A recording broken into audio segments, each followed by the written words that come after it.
गुरुर्ब्रह्मा गुरुर्विष्णु गुरुर्देवो महेश्वरा गुरुर्साक्षात् परं ब्रह्म तस्मै श्री गुरुवे नमः। वसुदेवसुतं देवं कंसचाणूरमर्दनं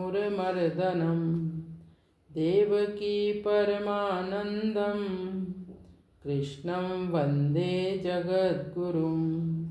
नारायणं नमस्कृत्य नरं चैव नरोत्तमं देवीं सरस्वतीं व्यासं ततो जयमुदीरयेत्।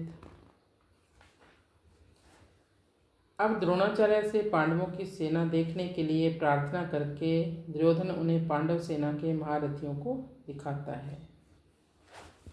अत्र शूरा महेश्वासा भीमार्जुन समायुधि युयुधानो विराटश्च द्रुपदश्च महारथा धृष्टकेतुश्चेकितान् काशीराजश्च वीर्यवान् पुरुजित्कुन्तिभोजश्च शैव्यश्च नरपुङ्गवा युधामन्युश्च विक्रान्त उत्तमौजाश्च वीर्यवान् सौभद्रो द्रौपदेयाश्च सर्व एव महारथा।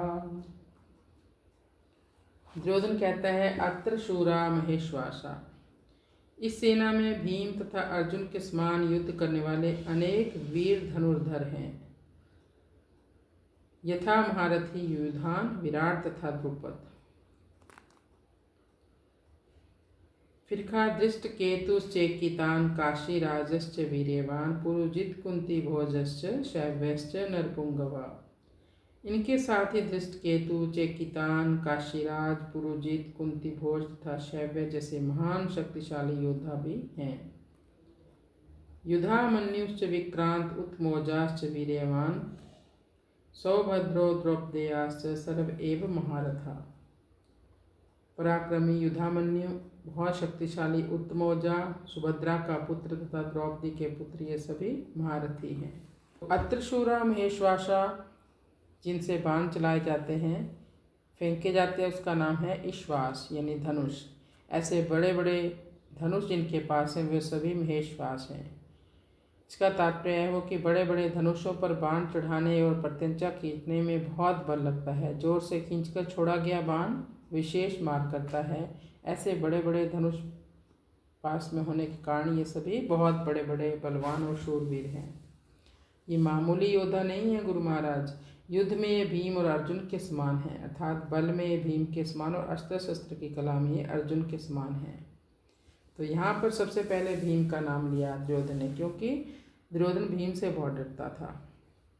फिर कहा युयुधान यानी सात्यकी, इसने अर्जुन से अस्त्र शस्त्र की विद्या सीखी थी, इसलिए भगवान श्री कृष्ण के द्वारा दुर्योधन को नारायणी सेना देने पर भी वह कृतज्ञ था कि मैंने उनसे अस्त्र शस्त्र की विद्या सीखी है। तो अर्जुन के पक्ष में ही रहा, इसलिए वो तो दुर्योधन के पक्ष में नहीं गया। द्रोणाचार्य के मन में अर्जुन के प्रति द्वेष भाव पैदा करने के लिए दुर्योधन महारथियों में सबसे पहले अर्जुन के शिष्य युयुधान का नाम ले रहा है कि इस अर्जुन को तो देखिए, इसने आपसे ही अस्त्र शस्त्र चलाना सीखा है और आपने अर्जुन को यह वरदान भी दिया है कि संसार में तुम्हारे समान और कोई धनुर्धर नहीं हो सकता, ऐसा प्रयत्न करूँगा।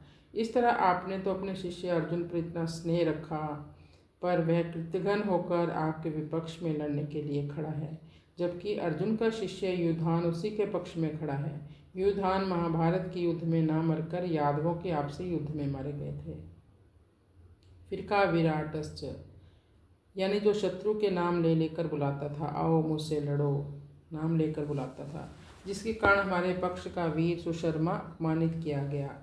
आपको सम्मोहन अस्त्र से मोहित होना पड़ा और हम लोगों को भी जिसकी गाय छोड़कर युद्ध से भागना पड़ा, वह राजा विराट आपके प्रतिपक्ष में खड़ा है, यानी अपोजिट साइड खड़ा है। राजा विराट के साथ द्रोणाचार्य का ऐसा कोई भी वैर भाव या द्वेष नहीं था, पर दुर्योधन यह समझता है कि अगर युद्धान के बाद मैं द्रुपद का नाम लूँ तो द्रोणाचार्य के मन में भाव आ सकता है कि दुर्योधन पांडवों के विरोध में मेरे को उकसाकर युद्ध के लिए विशेषता से प्रेरणा कर रहा है तथा मेरे मन में पांडवों के प्रति वैर भाव पैदा कर रहा है। इसलिए दुर्योधन द्रुपद के नाम से पहले विराट का नाम ले रहा है, जिससे द्रोणाचार्य मेरी चालाकी ना समझ सके और विशेषता से युद्ध करे। यहाँ गुरु बनकर युद्ध न करे, योद्धा बनकर युद्ध करे। राजा विराट के 3 पुत्र थे, उत्तर, श्वेत और शंख। ये तीनों पुत्रों सहित महाभारत युद्ध में मारे गए। फिर का द्रुपद च महारथा। द्रोण और द्रुपद भरद्वाज ऋषि के शिष्य थे। आपने तो द्रुपद को पहले की मित्रता याद दिलाई, पर उसने सभा में यह कहकर आपका अपमान किया कि मैं राजा हूँ, तुम भिक्षुक हो, इसलिए तुम्हारी और मित्रता नहीं हो सकती, तथा वैर भाव के कारण आपको मारने के लिए यज्ञ के द्वारा पुत्र भी पैदा किया। वही महारथी द्रुपद आपसे लड़ने के लिए विपक्ष में खड़ा है। राजा द्रुपद युद्ध में द्रोणाचार्य के हाथों से ही मारे गए थे। फिर का धृष्टकेतु। यह धृष्टकेतु कितना मूर्ख है कि जिसके पिता शिशुपाल को श्री कृष्ण ने भरी सभा में चक्कर से मारा था, उसी कृष्ण के पक्ष में लड़ने के लिए खड़ा है। धृष्टकेतु मतलब केतु कहते हैं ध्वजा को। रणभूमि में जिसके ध्वजा को देखकर शत्रु डर जाए, ऐसे थे धृष्टकेतु। फिर का चेकितान। सब यादव सेना तो हमारी ओर से लड़ने के लिए तैयार है और ये यादव चेकितान पांडवों की सेना में खड़ा है। फिर का काशीराजस्य वीर्यवान। यह काशीराज बड़ा ही शूरवीर और महारथी योद्धा है। यह भी पांडवों की सेना में खड़ा है, इसलिए आप सावधानी से युद्ध करना, क्योंकि यह बहुत बड़ा पराक्रमी है। काशीराज महाभारत युद्ध में मारे गए।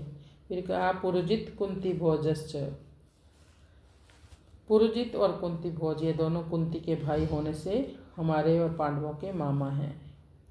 फिर भी इनके मन में पक्षपात होने के कारण ये हमारे विपक्ष में युद्ध करने के लिए खड़े हैं। पुरुजित और कुंती भोज दोनों ही युद्ध में द्रोणाचार्य के हाथों से मारे गए थे। फिर कहा शैव्यस्य नरपुंगवा।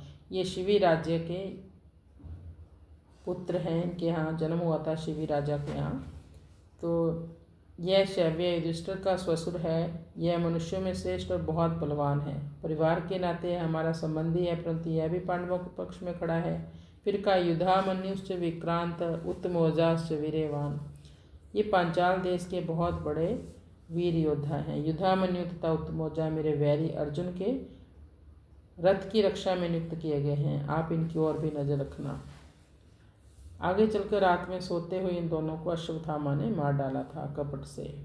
फिर था सौभद्र। यह सुभद्रा और अर्जुन का पुत्र अभिमन्यु था। श्री कृष्ण का भांजा था ये घटना बहुत दर्दनाक थी। 18-19 साल का नवयुवक जब धर्म के लिए लड़ना पड़ा तो कूद गया युद्ध भूमि में। तो उसने चक्रव्यूह भेदन की विद्या तो गर्भ में ही सीख ली थी, लेकिन उसमें से बाहर निकलना वो नहीं सीख पाया था। तो उसी के कारण उसके चाचा जयद्रथ ने उसे अन्याय से मारा था। इतना बड़ा महाभारत का युद्ध हुआ। श्री कृष्ण की आंखों में 2 ही बार आंसू आए। एक बार तो जब अभिमन्यु की मृत्यु हुई थी, तो श्री कृष्ण ने कहा अन्याय से मारा मेरे भांजे को। इतनी छोटी सी उम्र, इस फूल को कुचल डाला इन दुष्टों ने। ये आगे चलकर पता नहीं क्या क्या कर सकता था, ये राज्य भी कर सकता था। दूसरी बार भगवान की आंखों में आंसू तब आए जब भीष्म पितामह का प्रयाण हुआ। उस समय उनकी 180 वर्ष की आयु थी। इच्छा मृत्यु का वरदान उनको मिला हुआ था। 5 पांडवों से द्रौपदी को एक एक पुत्र प्राप्त हुआ था। युधिष्ठिर के पुत्र का नाम था प्रतिविंध्य। भीम से जो पुत्र उत्पन्न हुआ था उसका नाम था सुतसोम। अर्जुन से जो पुत्र प्राप्त हुआ था उसका नाम सुतकर्मा। नकुल से जो पुत्र प्राप्त हुआ उसका नाम शतानीक। सहदेव से जो पुत्र प्राप्त हुआ था उसका नाम था श्रुतसेन। उस समय पुत्र का नाम माँ के नाम से ही जाने जाते थे। तो कहा इन 5 को भी आप देख लीजिए। द्रौपदी ने भरी सभा में मेरी हंसी उड़ाकर मेरे हृदय को जलाया है। उसी के इन 5 पुत्रों को युद्ध में मारकर आप उसका बदला चुकाएं। तो इन्हीं 5 बच्चों को अश्वत्थामा ने रात को सोते हुए मार डाला था।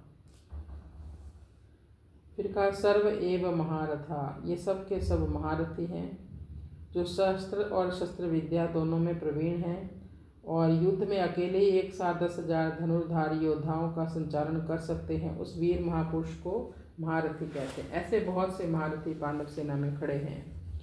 द्रोणाचार्य के मन में पांडवों के प्रति द्वेष पैदा करने के लिए, युद्ध के लिए जोश दिलाने के लिए दुर्योधन ने पांडव सेना की विशेषताएं बताई। दुर्योधन के मन में विचार आया कि द्रोणाचार्य पांडवों के पक्षपाती ही हैं, इसलिए वे पांडव सेना की महत्ता सुनकर मेरे को यह कह सकते हैं कि जब पांडवों की सेना में इतनी विशेषता है तो उनके साथ तो संधि क्यों नहीं कर लेता, क्यों युद्ध पे तुला हुआ। ऐसा विचार आते ही दुर्योधन आगे के 3 श्लोकों में अपनी सेना की भी विशेषता बताता है।